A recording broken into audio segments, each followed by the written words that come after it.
교회에 등록하셔서 새롭게 신앙생활을 하시는 이 새 가족분들을 만나게 됩니다. 이 말씀을 읽고 기도를 해야 하는데 어떻게 기도해야 하는지 잘 몰라서 기도하기가 힘들다는 말씀을 하십니다.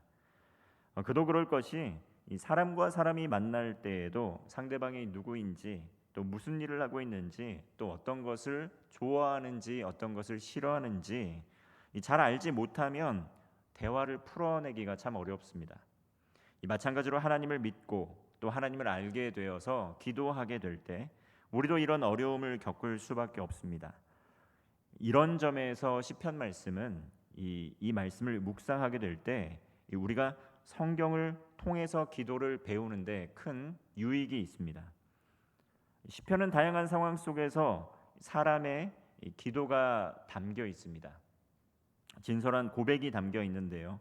그래서 시편 말씀을 천천히 묵상을 하게 되면 하나님께 어떻게 나아가야 하는지, 그리고 하나님께 기도할 때 무엇을 기대할 수 있는지를 배울 수 있고, 또 이런 기도를 해도 되는지에 대한 그러한 교훈도 얻을 수 있습니다.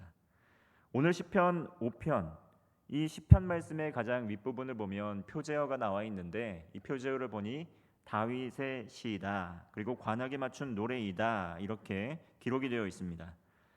이 다윗은 기도의 자리에서 하나님을 바라보고 하나님을 대면하고 있는 것이 오늘 본문 말씀의 내용입니다. 그리고 하나님과 악인, 또 의인과 악인, 이렇게 대조를 이루면서 기도를 하게 되는데, 오늘 다윗의 기도를 살펴보면서 기도에 대한 이해와 이 기도의 지경이 넓어지는 시간이 되시기를 바랍니다. 먼저 삶의 모든 것에 대해서 우리는 하나님께 기도드려야 합니다. 다윗은 하나님께 자신의 기도를 들어달라고 간구 기도를 드립니다. 1절 말씀입니다. 여호와여 나의 말에 귀를 기울이사 나의 심정을 헤아려 주소서. 우리가 기도할 때 하나님께 잘 기도하고 있는지, 그리고 하나님께서 이 기도를 들어주시는지 의심이 일어나서 기도가 잘 되지 않고 멈춰본 적이 아마도 있을 것입니다. 그리고 너무나 답답한데 누구라도 붙들고 좀 하소연하고 싶은데 하소연할 사람이 없어서 더 답답할 때가 있죠. 그럴 때 우리는 하나님의 기도의 자리로 나아가게 되는데, 막상 하나님 앞에 기도를 해도 정말 이렇게 기도해도 되는지, 하나님이 이 기도를 들어주시는지 잘 확신할 수가 없어서 기도가 잘 되지 않는 경험이 있을 것입니다. 그래서 오늘 1절 말씀에서 다윗은 먼저 기도할 때 이 하나님께 자신의 긴급한 기도 제목에 대해서 나의 말에 귀를 기울여 달라고, 그리고 나의 심정을 헤아려 달라고 하나님께 먼저 토로하고 있습니다. 다윗은 일상적인 그냥 기도가 아니라 이 긴급한 기도를 드리고 있는데요, 간절하게 기도하고 있는 것입니다. 하나님, 나의 말에 귀를 기울여 주세요. 그리고 나의 심정을 헤아려 주세요 라고 이렇게 기도하고 있습니다. 이 성경을 보면 오늘 본문 말씀 이외에도 긴급한 상황에서 기도하는 그 긴급 기도 제목, 간구 기도 제목이 나옵니다. 구약의 엘리야 선지자 어떻습니까? 비가 오지 않게 해달라고 간절하게 간구 기도를 드렸습니다. 그 결과 3년 반 동안 땅에 비가 내리지 않았고, 또 달리 엘리야가 다시 기도하게 될 때 하늘이 비를 내렸고 땅이 결실을 맺었습니다.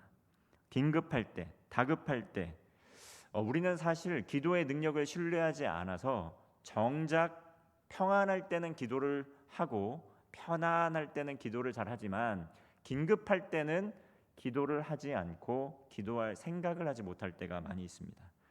왜냐하면 기도의 능력을 신뢰하지 못하기 때문입니다. 그래서 하나님께 기도하지 않거나 또는 기도 요청을 내놓는 것도 어려워합니다. 그러나 의인의 간절한 기도, 성경이 무엇을 약속하고 있습니까? 의인의 간절한 기도는 강력한 역사하는 능력이 있다, 이렇게 말씀을 합니다. 앞서 엘리야에 대해서 이야기를 했는데 야고보서를 보면 아마도 의인의 기도, 의인의 간구, 그렇죠? 엘리야 선지자를 생각하면서 이 의인의 기도가 강력하다고 기도의 능력에 대한 말씀을 하고 있습니다. 야고보서 1장 5절 6절 말씀을 보면 너희 중에 누구든지 지혜가 부족하거든 모든 사람에게 후히 주시고 꾸짖지 아니하시는 하나님께 구하라. 그리하면 주시리라. 오직 믿음으로 구하고 조금도 의심하지 말라. 의심하는 자는 마치 바람에 밀려 요동하는 바다 물결 같으니. 이 하나님께서는 누구든지 부족하거든 모든 사람에게 후히 주시고 꾸짖지 아니하시는 이 하나님께 모든 것을 아뢰라고, 먼저 아뢰라고 이렇게 말씀을 하고 있습니다. 그리고 믿음으로 구하고 의심하지 말라고 권면하고 있습니다. 이처럼 긴급한 상황 속에서 삶에 문제가 생겼을 때, 삶에 어려움이 닥쳐왔을 때 우리는 누구에게 먼저 달려갑니까? 이 긴급한 상황 속에서 후히 주시는 하나님께 기도하라고, 하나님께 나아오라고 오늘 성경 말씀은 우리에게 증거하고 있습니다. 그리고 긴급한 상황 가운데서 다윗은 늘 언제나 그랬듯이 하나님께 부르짖으며 기도합니다. 나의 기도를 들어달라고, 하나님 나의 도움이 되어달라고 기도합니다. 이 기도에는 능력이 있다는 것이죠. 다급해서 정신이 없어서 기도할 생각을 하지 못하거나, 또는 문제가 생겼을 때 예배의 자리로 나오지 못하고 그 문제를 해결하러 돌아다니느라 하나님을 생각하지 못하는 모습이 우리에게 있지는 않은지 돌아보아야 한다는 것입니다. 하나님께서는 이 긴급한 기도, 간절히 기도하는 그 기도를 들으시고 응답하시는 하나님이십니다. 왜 그래야만 합니까? 왜 그것을 우리는 신뢰할 수 있습니까? 그것은 바로 우리가 믿는 하나님께서 오늘 제목처럼 각 사람의 왕이 되시고 하나님이 되시기 때문입니다. 1절과 3절의 말씀을 보면 여호와여, 이렇게 다윗은 하나님을 여호와여, 여호와 하나님으로 부릅니다. 이 여호와란 이름 우리가 너무나 많이 듣고 있지 않습니까? 그런데 그 여호와란 이름, 그 누군가 이름을 부를 때 그 사람의 어떠함을 떠올리면서 우리가 부르지 않습니까? 여호와란 이름, 정말 그것은 절대 유일하신 존재임을 강조하는 하나님의 거룩한 이름입니다. 스스로 있는 자, 자존자, 스스로 존재하는 자, 정말 나는 스스로 있는 자다. 나는 절대 유일한 존재이고 내가 어디서부터 왔는지 어디로 가는지 아무도 알지 못하는 내가 바로 그 창조주 하나님이다. 이 여호와 하나님의 이름이 바로 그것입니다. 피조물이 아니라 근본적으로 창조주 하나님이시라는 것이죠.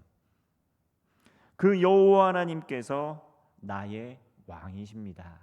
그리고 여호와 하나님께서 나의 하나님이 되십니다. 라는 고백, 그 고백이 있기 때문에 우리는 그 하나님께, 그 왕이신 하나님께 부르짖으며 간절하게 도움을 요청할 수 있는 것입니다. 하나님께서 그러할 만한 능력이 되시기 때문에 그 하나님께 우리는 간절하게 나아가면서 기도할 수 있다는 것입니다.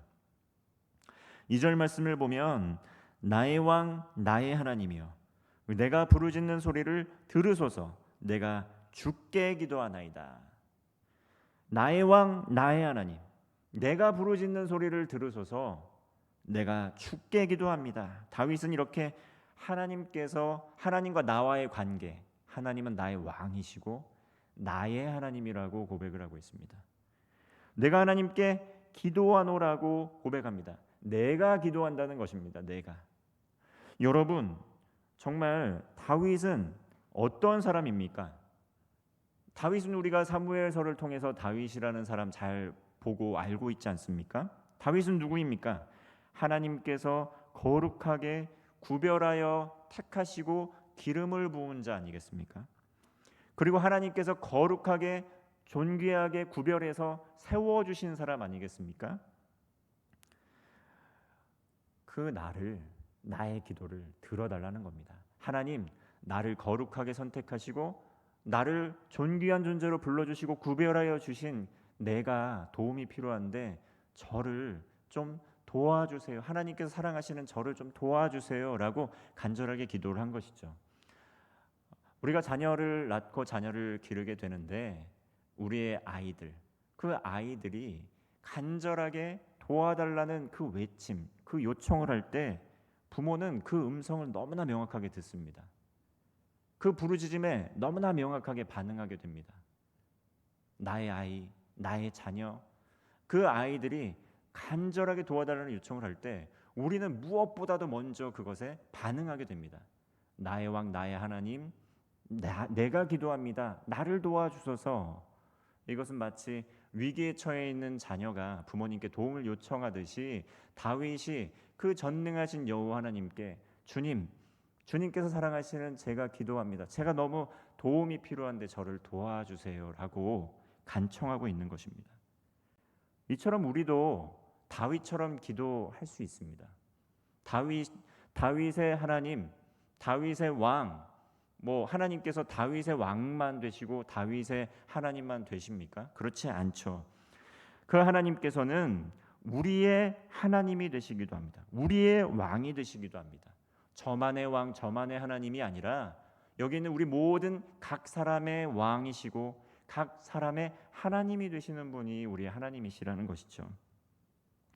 우리를 위해서, 그리고 여기에 있는 나를 위해서, 각 사람을 위해서 예수 그리스도를 보내주시고 그 피값으로 죄사함을 받아서 우리는 구원을 받았습니다. 하나님께서 자기 자신을 내어주시기까지 사랑하시는 그 각 사람이 우리 모두라는 것이죠. 이제 우리는 하나님의 자녀가 되어서 구원을 받았습니다.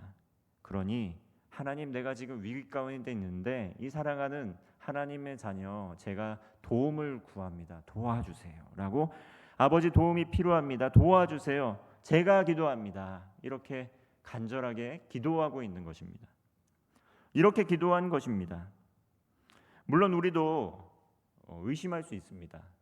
부활하신 예수님에 대해서 들었지만 의심했던, 예수님과 가장 가까이 있었던 도마 있었습니다.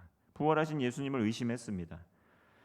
그러나 요한복음 20장 25절 말씀을 보면 예수님께서 부활하셨다는 소식은 들었지만 직접 목도하지 못한 도마가 계속 의심을 하면서 내가 그의 손의 못자국을 보며 내 손가락을 그 못자국에 넣어보고, 그리고 그 구멍 뚫린 옆구리에 내 손가락을 넣어보지 않고는 내가 예수님께서 부활하신 것을 못 믿겠다, 이렇게 이야기를 했습니다.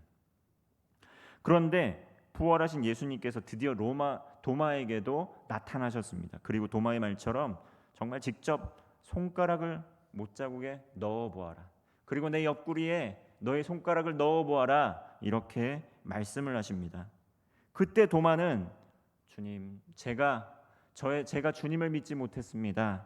그의 불신을 회개합니다. 그리고 요한복음 20장 28절의 고백을 하는 것입니다. 도마가 대답하여 이르되 나의 주님이시요 나의 하나님이시니이다. 우리가 이런 마음 있지 않습니까? 나의 왕, 나의 하나님, 이거 아닌 것 같아요. 내가 아무리 기도해도 안 들어주시잖아요. 내가 아무리 간청해도 하나님 내 기도 제목 안 들어주시죠. 하나님 안 계시는 거 맞죠? 이것이 우리가 가진 도마의 의심일지 모르겠습니다. 그러나 하나님께서는, 전능하신 하나님께서는 지금도 살아 역사하시고 우리의 그 기도, 우리의 그 간구를 듣고 계신다는 사실, 그것을 의심하지 않으시기를 바랍니다.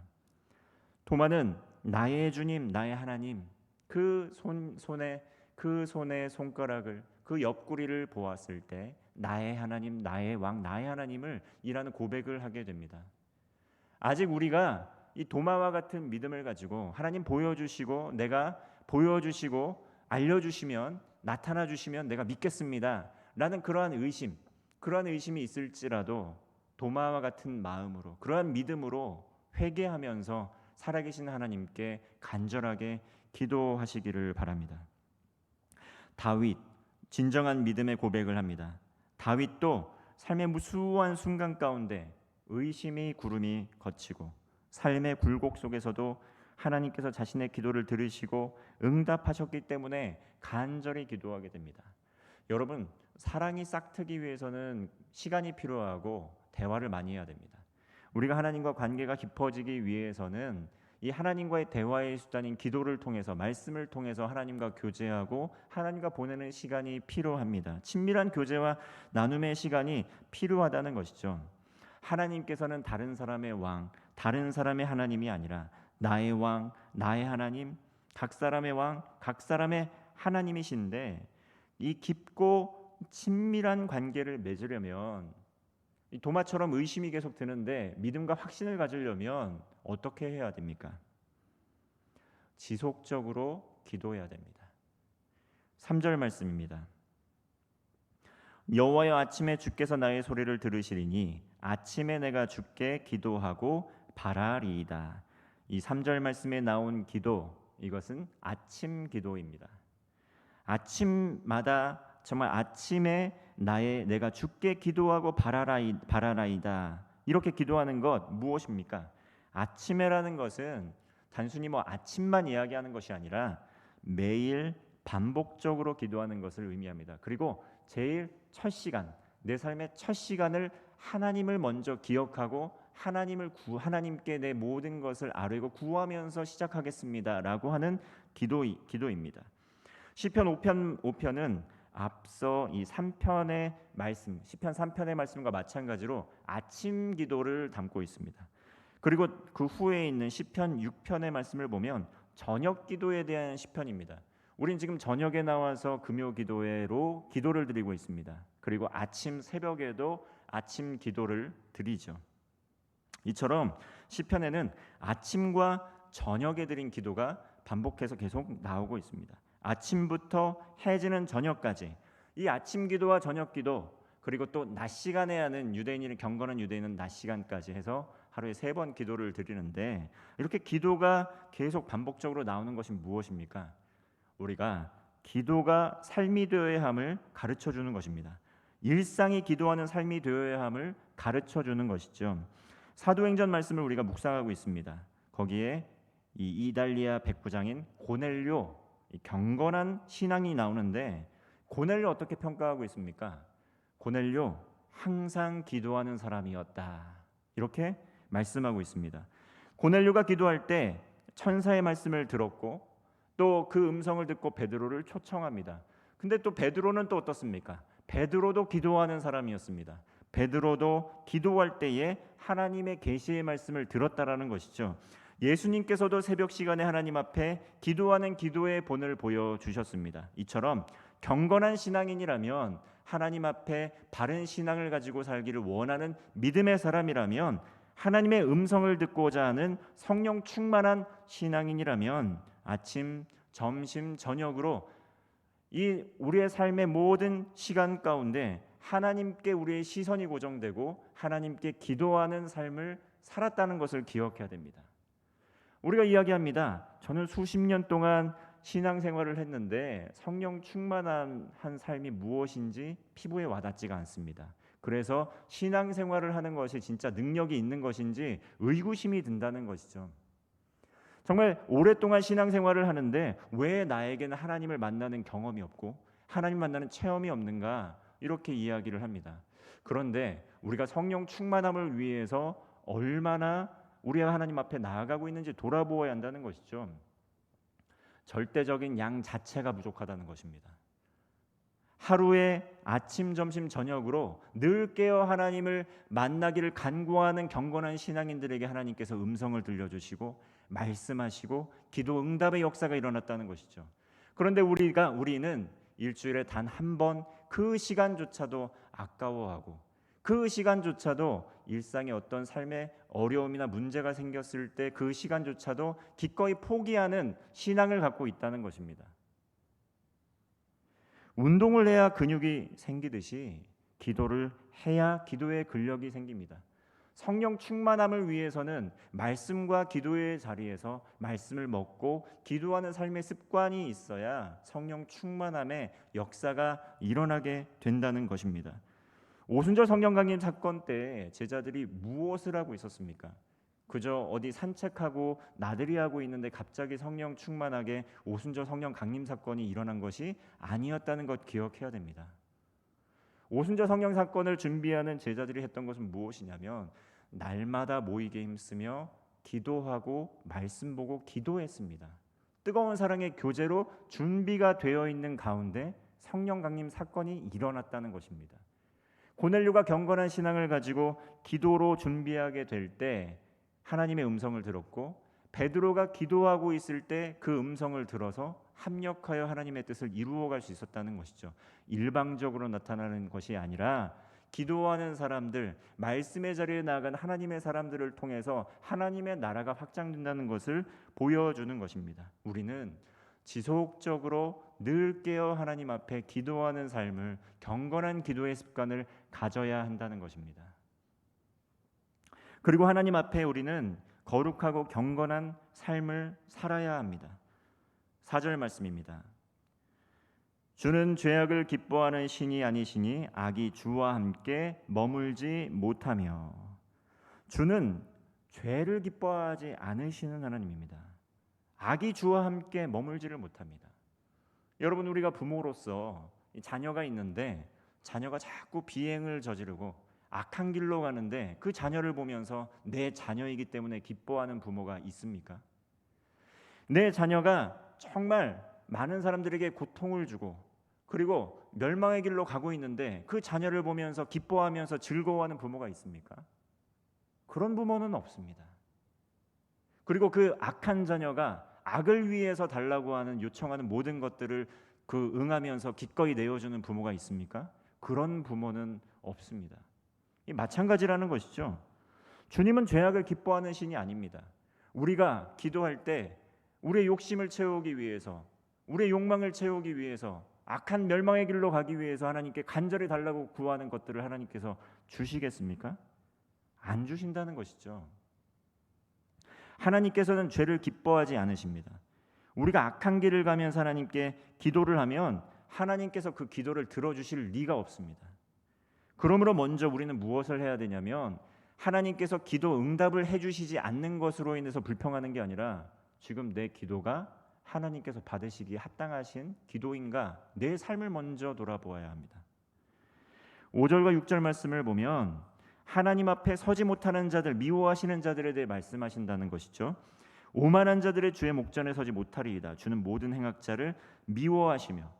오만한 사람, 하나님 앞에 하나님 말씀을 우습게 여기는 사람, 여호와 하나님의 이름을 오만하게 정말 여기는 사람, 목전에 서지 못합니다. 6절 말씀입니다. 거짓말하는 자들을 멸망시키리이다. 여호와께서는 피 흘리기를 즐기시는 자와 속이는 자를 싫어하시나이다. 거짓말하는 자, 피 흘리기를 즐기는 자, 속이는 자, 그런 자들의 기도를 들어주시지 않는다 말씀하고 있습니다. 우리는 죄를 가볍게 여깁니다. 특별히 하나님 앞에서 이 범죄하는 것들을 가볍게 여깁니다. 하나님께서는 우리가 하나님 앞에 거룩과 성결의 삶을 살기를 원하십니다. 왜냐하면 하나님께서 거룩하신 하나님이시기 때문입니다. 우리가 정말 하나님과 더 가까워지는 삶을 살고 있는지 측정해 볼 수 있는 방법이 있습니다. 그건 무엇이냐면 죄에 대한 민감성입니다. 거룩하신 하나님이시기 때문에 우리는 하나님께 더 가까이 나아갈수록 죄에 대해서 민감해지게 됩니다. 그래서 하나님을 모르고 살다가 하나님을 알기 힘쓰는 삶을 살면서 고민이 더 깊어진다라고 고백하는 그러한 신앙인들이 있습니다. 내가 예전에 하나님 모를 때는 기뻤는데 하나님 알게 되니까 더 걱정할 것이 많고 더 근심할 것이 많아지게 됐다라고 고백하는 분들이 있습니다. 그래서 차라리 안 믿고 사는 게 더 속이 편할 것 같습니다라고 이야기하시는 분이 있다는 것이죠. 예전에는 거리낌이 없었고 죄책감을 느끼지 못했던 영역에 대해서 나 지금 죄책감을 갖기 때문에 오히려 더 불쾌하다는 것입니다. 행복하지 않다는 것입니다. 그런데 이러한 변화, 오히려 하나님 안에서 기뻐해야 되는 변화입니다. 하나님 앞에 거룩과 성결의 삶을 살면서 정말 삶의 암덩어리들이 뽑아지고 있는 과정이라는 것이죠. 우리는 생명의 길, 삶을 얻는 길로 나가게 될 때 고통이 수반된다는 것을 기억해야 됩니다. 여러분, 질병을 치료할 때 고통이 뒤따릅니다. 병을 고칠 때, 수술할 때 고통이 뒤따릅니다. 그런데 그 고통이 있어야만 회복이 있다는 것을 기억해야 되겠죠. 그 고통을 감내하기 싫어서 수술을 하지 않거나 그 고통을 감내하기 싫어서 질병을 치료하지 않으면 더 크게 큰 병을 얻고 맙니다. 하나님 앞에서 영적으로 새롭게 태어나는 삶의 변화도 마찬가지입니다. 하나님을 사랑하면 사랑할수록 이전에 사랑했던 것들을 뽑아내는 데 있는 고통이 뒤따릅니다.